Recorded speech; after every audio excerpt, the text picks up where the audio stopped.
नमस्कार दोस्तों, स्वागत है आपका मेरे यूट्यूब चैनल पे थिंक विद दिनेश। आज हमारे साथ एक स्पेशल गेस्ट जो है प्रीत सिरोही जी, दिल्ली से हमारे साथ जुड़े हुए हैं। ये एक बहुत बढ़िया काम कर रहे हैं जो एक सामाजिक कार्यकर्ता भी है और इनका एक फाउंडेशन है सेव इंडिया फाउंडेशन जिसमें ये जो अवैध जो मस्जिदें हैं, अवैध जो मदरसाज़ हैं, जो रोड के बीच में आ जाती है, जो इल्लीगली कंस्ट्रक्टेड है, उसके अगेंस्ट में ये मुहिम चलाते हैं और कोर्ट से परमिशन लेके उनका जो एक सॉल्यूशन लेना है वो लीगली इसका सॉल्यूशन करवाते हैं। तो प्रीत सिरोही जी नमस्कार, जय श्री राम, स्वागत है आपका राम मेरे राम। यूट्यूब चैनल पे। राम राम राम राम, जी। Thank you so much. जी, तो पहले तो मैं आपसे जानना चाहूँगा कि ये आपके पास ये कैसे आया आपके दिमाग में कि भई मुझे ये काम करना है और आपकी ये किस हिसाब से पहले मेंटालिटी बनी? एक बार आप मुझे थोड़ा-सा अगर थोड़ा-सा इसके बारे में बता पाएँ, फिर उसके बाद हम डिटेल में जाते हैं कि आप क्या कर रहे हैं? शुरू से ही ऐसा भाव था कि पूज्य मातृभूमि की रक्षा करनी है। मैं जिस गांव से आता हूं और जिन परिवार से मैं आता हूं, उन परिवारों में ज्यादातर लोग सीमाओं पर हैं, फोर्सेस में हैं और पूर्व में भी मतलब हम आक्रांताओं से लड़ते हुए आए और अभी वो सब चीजें कंटिन्यू रहे, इसलिए हम आज भी लड़ रहे हैं। कि आप जो ये अब कर रहे हैं कि अवैध अतिक्रमण है जो मस्जिद का है और जो है वो आप कर रहे हैं, तो वो किस हिसाब से लड़ाई चल रही है और ऐसा क्या है इशू कि आप मस्जिद के पीछे इतना लगे हुए हैं? तो ऐसा इतना कितना अतिक्रमण कर दिया है जो आपको आके खड़े होना पड़ा, ये स्टैंड लेना पड़ा और आपको पर्सनली आके करना पड़ा? क्या हमारे जो ये गवर्नमेंट एजेंसीज़ हैं और जो गवर्नमेंट है, वो इस पे कुछ नहीं कर रही है क्या जो आपको ये स्टैंड लेना पड़ा सर? ये सारे जितने भी कब्जे हैं गवर्नमेंट की लैंड पे कब्जे हैं। ये रेलवे की जमीन पर कब्जे हैं, एनएचआई की जमीन पर कब्जे हैं, फॉरेस्ट की लैंड पर कब्जे हैं, पीडब्ल्यूडी की सड़कों पर कब्जे हैं, ग्राम सभा की जमीन पर कब्जे हैं, गवर्नमेंट के हॉस्पिटल्स पर कब्जे हैं, गवर्नमेंट के स्कूल्स पर कब्जे हैं। तो ये जितनी जितनी लैंड के ऊपर कब्जे हैं ये सारी गवर्नमेंट की लैंड है। और गवर्नमेंट की लैंड पर कब्जा किया और बहुत ज्यादा समय बीत जाने के बाद गवर्नमेंट की लैंड को वक्फ कर दिया, पार्क को वक्फ कर दिया, फुटपाथ को वक्फ कर दिया, हॉस्पिटल्स के अंदर घुस के मस्जिद बना ली, फिर उसे वक्फ कर दिया। तो एजेंसी नहीं उनका रिप्लाई कर रही है, एजेंसी नहीं उन इलीगल कंस्ट्रक्शंस के ऊपर कार्रवाई कर रही है, तो कोई तो करेगा।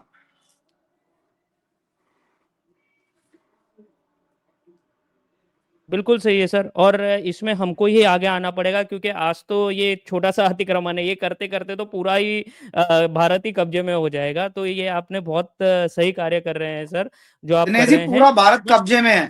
आप टीवी में सुनते हैं, टीवी की डिबेट में सुनते हैं, बाकी स्पीकर्स की आप बात सुनते हैं कि वकफ के पास इतनी लैंड है, वकफ ने इतनी इतने देश की इतने इतना बड़ा भूभाग, इतना बड़ा भूखंड वकफ हो गया।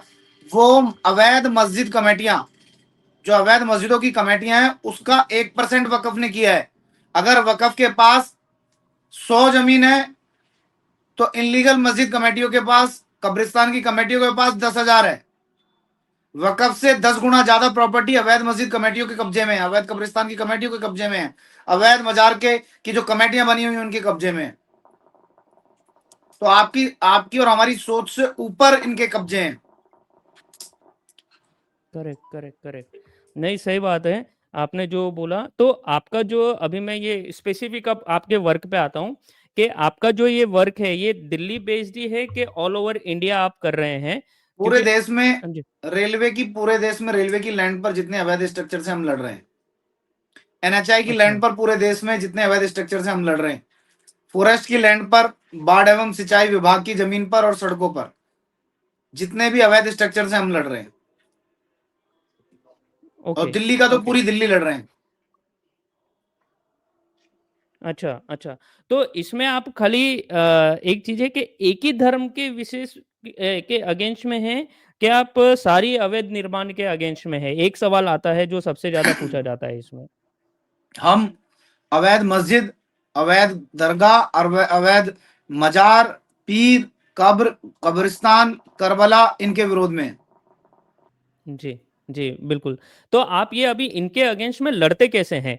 क्योंकि आपको भी पता है और हमको भी पता है कि गवर्नमेंट का इनको सपोर्ट तो है ही, जैसा आपने भी कहा कि गवर्नमेंट इनका सपोर्ट करती है और एजेंसीज़ भी वर्कआउट नहीं करती है इसमें, एजेंसीज़ भी सपोर्ट करती है। तो आप कोर्ट के थ्रू लड़ाई करते हैं, बट आप ये कैसे एक चिन्हित कैसे करते हैं कि ये अवैध है? उसके बाद आप क्या करते हैं? कोर्ट से लाते हैं ऑर्डर और फिर फोर्स करते हैं, कैसे रहता है सर? नेता, अधिकारी, शासन, प्रशासन सब मुल्ला के साथ है, उसके बाद भी मस्जिद गिरेगी।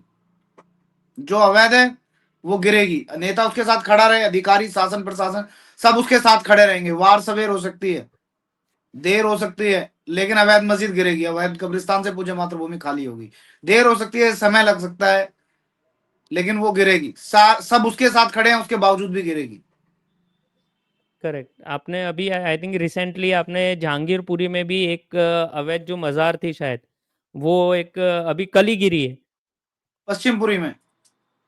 पश्चिमपुरी में, ठीक है। तो इसमें अब तो ये है कि जो गवर्नमेंट ने वक्फ एक्ट का जो चेंज किया है, संशोधन किया है, उसमें भी जो काफ़ी ज़मीनें हैं वो खाली हो रही है क्योंकि वक्फ बाय यूज़र का कंसेप्ट हट गया है।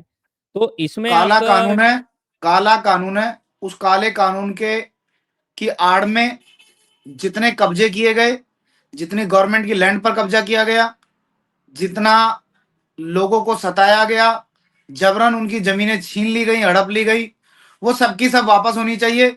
संशोधन, मैं मानता हूं कि धोखा है जनता के साथ। ये काला कानून है और काला कानून रद्द होना चाहिए और इससे कम कुछ भी नहीं चाहिए। ये काला कानून है, हम इस काला कानून का विरोध करते हैं। हमने जंतर मंतर पर जाकर विरोध किया था, हम पिछले 10 साल से विरोध कर रहे हैं। जब तक ये बिल्कुल पूरी तरह से एबोलिश नहीं हो जाता, रद्द नहीं हो जाता, हम विरोध करते रहेंगे। ये काला कानून है, इसमें संशोधन की कोई गुंजाइश नहीं है। ये पूरी तरह से काला कानून है। वो सारी जमीनें रिस्टोर होनी चाहिए। गवर्नमेंट की है तो गवर्नमेंट रिस्टोर करे, और अगर जनता की जमीन है तो गवर्नमेंट रिस्टोर करके उनको सह सम्मान सौंपे। सही है। आपकी बात बिल्कुल सही है, बिकॉज जमीन आप इस तरह से कोई हत्या नहीं सकता और कब्जा नहीं अवैध कर सकता। तो इसमें आपकी जो लड़ाई है वो किस तरह से रहती है? कानूनी लड़ाई रहती है कि आप क्या स्टेप्स लेते हैं इसमें अगर गणेश जी, कोई हम अवैध अपना होती है होमवर्क तो? कंप्लीट करके आए हैं। जिन स्ट्रक्चर्स के लिए हम लड़ रहे हैं, जिन 2,500 जी। स्ट्रक्चर्स के लिए हम लड़ रहे हैं, उस पर हमारा होमवर्क कंप्लीट है।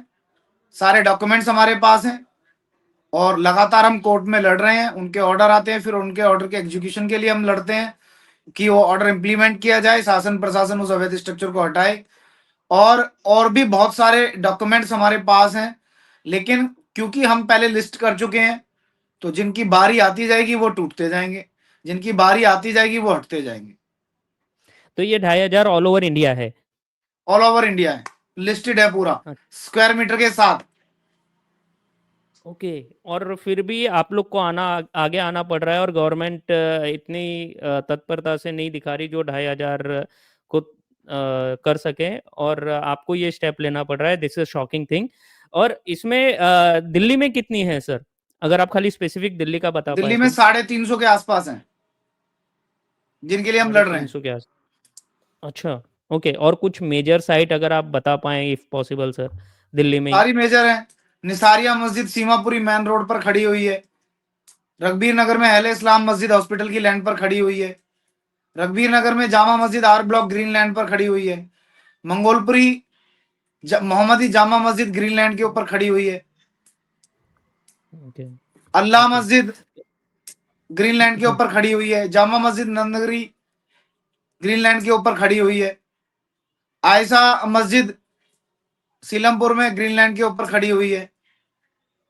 ओके। कब्रिस्तान तो उत्तम नगर इसमें ग्रीनलैंड के ऊपर है। कब्रिस्तान अच्छा। जहांगीरपुरी ग्रीनलैंड के ऊपर है। कब्रिस्तान संगम विहार फॉरेस्ट की लैंड पर है। शाही मस्जिद मुरादाबाद पहाड़ी गवर्नमेंट के फॉरेस्ट की लैंड पर है। ओके। रामलीला ओके। मैदान तो ये अवैध फैज इलाही मस्जिद रामलीला मैदान की जो जनहित के कार्यों के लिए उसकी जमीन पर है। ओके। तो यानी इतने खाली दिल्ली में ही है ये तो ये एक बड़ी शॉकिंग बात है। अच्छा, इसमें अब मैं एक और चीज पूछना चाहूंगा कि अभी जो दिल्ली की सरकार बदली है, पहले तो वो केजरीवाल आम आदमी पार्टी की थी, अब बीजेपी की सरकार आ गई है। और हमने भी सुना है, जैसे अब यूपी में हम देखते हैं कि जो भी अवैध निर्माण होता है उसमें बुलडोजर चल जाता है। हाँ, तो दिल्ली की सरकार भी आपको उस तरह से मदद कर रही है क्या सर? सर, हम किसी सरकार के भरोसे नहीं है और हम ये उम्मीद लगा के नहीं बैठे कि कोई सरकार हमारी मदद करेगी। सरकार का अपना काम है, सरकार का अपना काम करने का तरीका है, हमारा अपना काम करने का तरीका है। अधिकारी मनमानी कर रहे हैं। पहले बात तो किसी सरकार की कोई विशेष रुचि नहीं है, और जिन सरकारों की रुचि है वहां अधिकारी मनमानी कर रहे हैं, और ये अधिकारियों का मनमाना व्यवहार इस देश में फिर से एक बड़ी मुसीबत पैदा करेगा। और कहनी नहीं चाहिए बात, वो दिन भी ना आ जाए कि इस देश में फिर से अपना अधिकारों के नाम पर इस देश को बांटने वाले लोग फन फैलाकर खड़े हो जाए। वो तो सर वो तो खड़े ही हैं अभी भी। वो हमने डॉक्यूमेंट तो देखा है ना, 2047 में इंडिया को इस्लामिक राष्ट्र कन्वर्ट करना। तो वो तो फन फैला के तो खड़े ही हैं। बस आप जैसे वॉरियर्स हैं सर, क्षत्रिय हैं जो लड़ रहे हैं और मैदान में हैं सर, जिनकी वजह से अभी इतना वो रुका हुआ है चीजें। अच्छा, मैं इसमें ये बोलना चाह रहा था सर कि जो वक्फ के हिसाब से तो जो आधी दिल्ली है वो वक्फ लैंड की है, इंक्लूडिंग सुप्रीम कोर्ट। देखो मैं आपको एक बात बताता हूँ, आपके आपके वीडियो के माध्यम से पूरे देश को ये बात पता लगनी चाहिए। वकफ को दिल्ली में एडवोकेट भी नहीं मिलेगा, आप लिख लेना इस बात को। प्रीत सिरोही अगर जीवित रहा तो वकफ के पास एडवोकेट भी नहीं होगा। इसका एक एक फर्जीवाड़ा, इसका एक एक षड्यंत्र, इसकी एक एक लूट मैं दिल्ली की जनता के सामने, पूरे देश के सामने रखूंगा। सरकारी जमीन कैसे वकफ हुई, एक अनपढ़ आदमी या एक मैं कहूं एक साधारण आदमी, साधारण देश का नागरिक जो अंग्रेजी नहीं समझता, जो कानूनी भाषा नहीं समझता, वो भी चिल्लाकर कहेगा कि ये चोर हैं, इन्होंने सरकारी जमीन पर कब्जा किया है। इनकी पोल खोल करूंगा मैं, इनकी एक एक प्रॉपर्टी को चैलेंज करूंगा, डॉक्यूमेंट एविडेंस के साथ मैं जनता के बीच में रखूंगा, कोर्ट बाद में जाऊंगा। एक एक प्रॉपर्टी, एक सिंगल प्रॉपर्टी भी, कि कैसे इन्होंने सरकारी जमीन को वकफ कर लिया। तो वकफ का बिल्कुल कोई सर। स्टैंड ही नहीं है। भारत सरकार इसके ऊपर एक पूरा आयोग बनाए, एक जांच की कमेटी बनाए, हमें उस कमेटी में ले। हम 15 दिन में आधी दिल्ली छोड़ो, इसका खुद का कार्यालय दरियागंज में बच जाए तो जो आप कहेंगे वो हमें सजा मंजूर है। ये अपना कार्यालय बचा ले, ये बहुत बड़ी बात है। ये काले कानून की आड़ में जो डकैती इन्होंने डाली है, इसके खिलाफ हम लड़ रहे हैं, आवाज उठा रहे हैं, आवाज उठाते रहेंगे। नहीं, बिल्कुल सर, बिल्कुल सर। अच्छा, ये एक चीज़ आप बार बार रिपीट कर रहे हैं, अनफॉर्चुनेटली ये सिचुएशन है कि आप बोल रहे हैं कि आपकी जान को खतरा है, या फिर जितने टाइम भी मैं जिया। तो आप ऐसा क्यों बोल रहे हैं सर? क्या मजबूरी है ऐसी जो आप बोल रहे हैं? लाल किले में, लाल किले के सामने जो आतंकवादी घटना, जो कायराना हरकत इन लोगों ने की, उसमें जो जिन लोगों का बलिदान चला गया वो बेचारे निर्दोष थे। और वो जिस मस्जिद में रुका, उस मस्जिद का मैंने कोर्ट से ऑर्डर कराया। मैं लगातार उसे गिरवाने के लिए संघर्षशील था, हूं और रहूंगा। और मैं मानता हूं जब ये अवैध मस्जिद गिरेगी तो सच्ची श्रद्धांजलि होगी उन देशवासियों को जिन निर्दोषों ने ऐसे बम ब्लास्ट में अपनी जान गंवाई है। तो ये लोग जब निर्दोष लोगों को नहीं छोड़ रहे हैं तो ये मुझे छोड़ देंगे, तो मैं किसी गफलत में नहीं हूं, मैं किसी भूल भुलेखे में नहीं हूं। और ठीक है, ये जब होगा आमना सामना तो हनुमान जी के आशीर्वाद से देखेंगे। लेकिन जो बात सच है वो सच है। अधिकारियों की मनमानी के कारण ही मेरी जान जाएगी। अगर मेरा कभी कत्ल हुआ, मेरी हत्या हुई, तो उसका कारण देश के शासन प्रशासन के अधिकारियों की मनमानी होगी, उनका भीरूपन होगा, उनका दब्बूपन होगा, उनके डरने के कारण इन अतिक्रमणों का फैलाव हुआ। ये पोषित हुए, उनके संरक्षण में ये पले और विशालकाय हो गए। पब्लिक लैंड से कमर्शियल एक्टिविटी करके वहां से रेवेन्यू जनरेट हुआ, और आज वो पैसे के मामले में बहुत ज्यादा ताकतवर है, भले ही प्रीत सिरोही के पास कचहरी तक जाने के लिए किराया ना हो।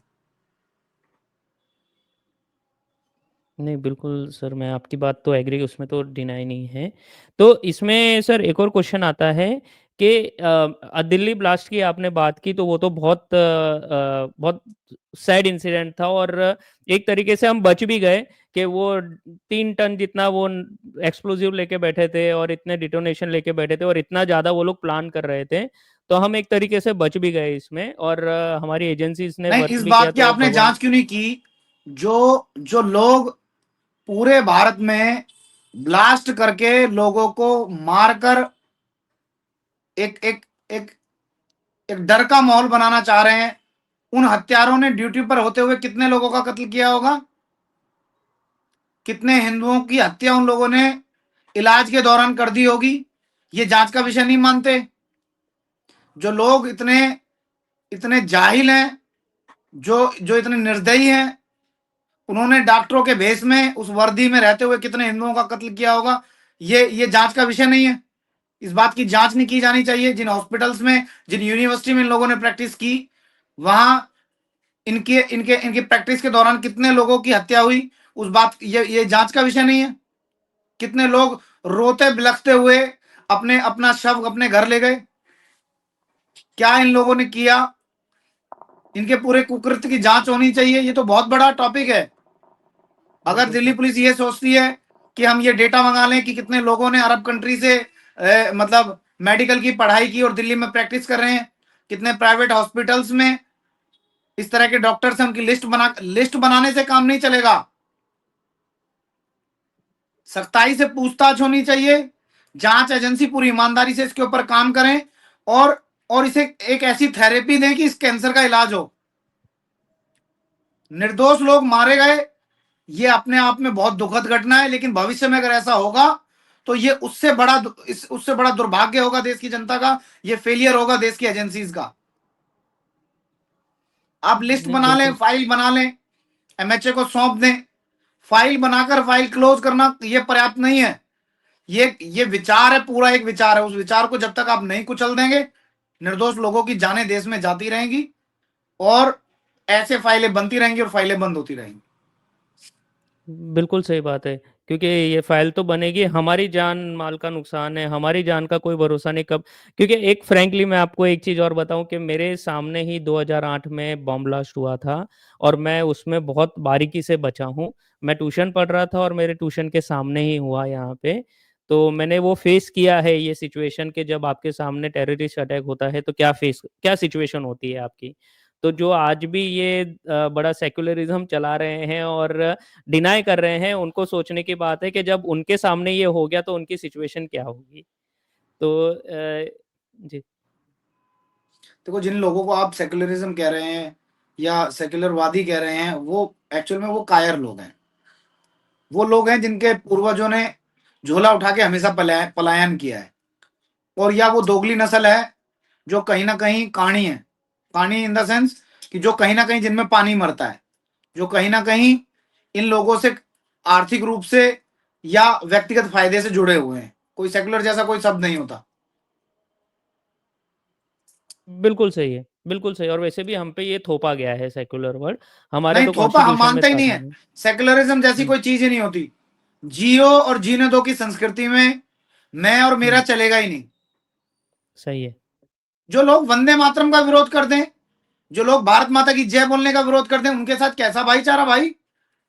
जो लोग ये कह रहे हैं जो लोग ये कह रहे हैं कि आज मुसलमान असुरक्षित महसूस कर रहा है और आज ही बोला। ये समय सदा नहीं रहेगा, तो तू कौन से समय का इंतजार कर रहा है भाई। वो कौन सा समय है जिस दिन तू असुरक्षित महसूस नहीं करेगा, उस दिन हमारा गला घोट दिया जाएगा, हमारी हत्या कर दी जाएगी, हमारे धन को, हमारे व्यापार को लूट लिया जाएगा। तू किस दिन का इंतजार कर रहा है।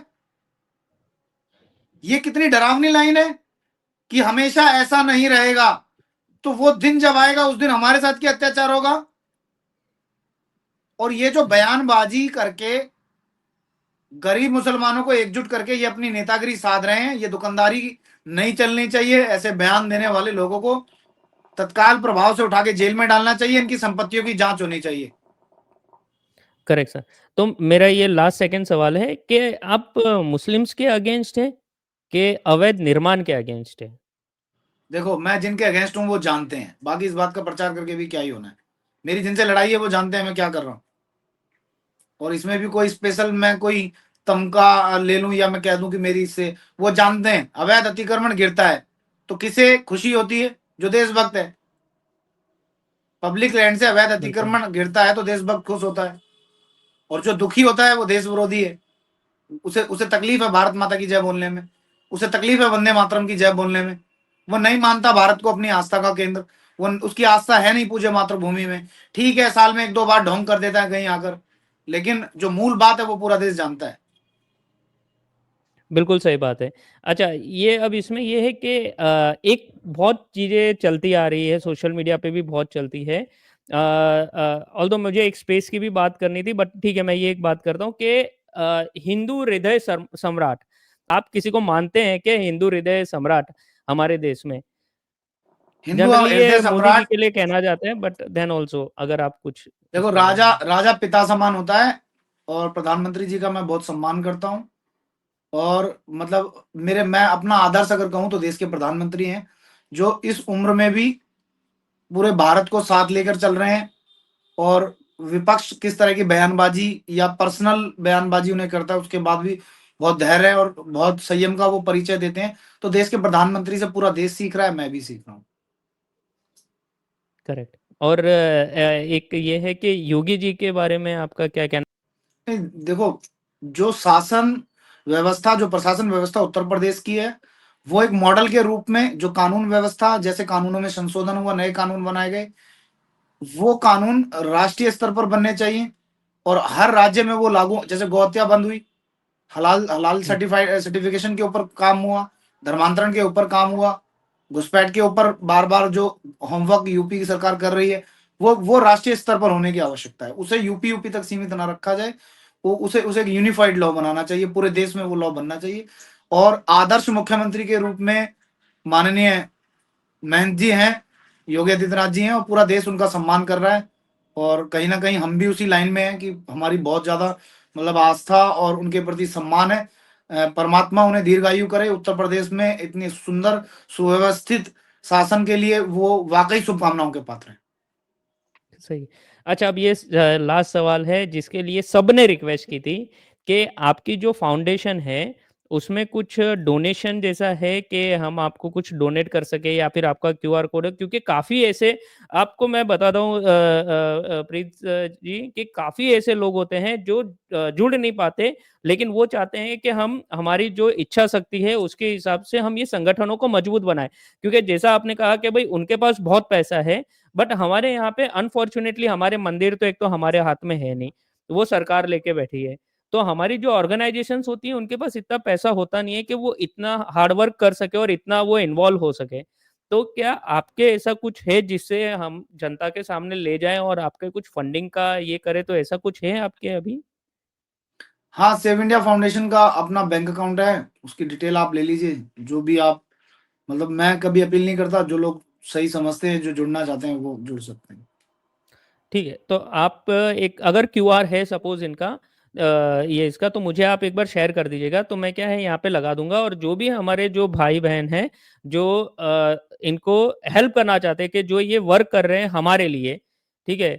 क्योंकि तो इनकी जो हेल्प करना चाहते हैं, उनसे एक रिक्वेस्ट है कि प्लीज़ अगर आप इनके साथ नहीं रह सकते, तो इनको ये अमाउंट देके आप हेल्प करिए इनकी, और जिससे इनका जो आत्मविश्वास है वो भी बढ़े और उनको पता चले कि कितने लोग इनके पीछे खड़े हैं, ये अकेले नहीं है ये लड़ाई में। तो मैं आपका एक क्यूआर कोड लगा दूँगा, तो आप देख लीजिएगा गाइस। तो थैंक यू प्रीत सरोही जी, आने के लिए इतने शॉर्ट नोटिस पे आपने समय दिया, उसके लिए बहुत-बहुत धन्यवाद सर। और आपके साथ हम खड़े हैं, आपको कुछ नहीं होगा, भगवान राम की कृपा है, आप ऐसे ही स्वस्थ और अच्छे रहें।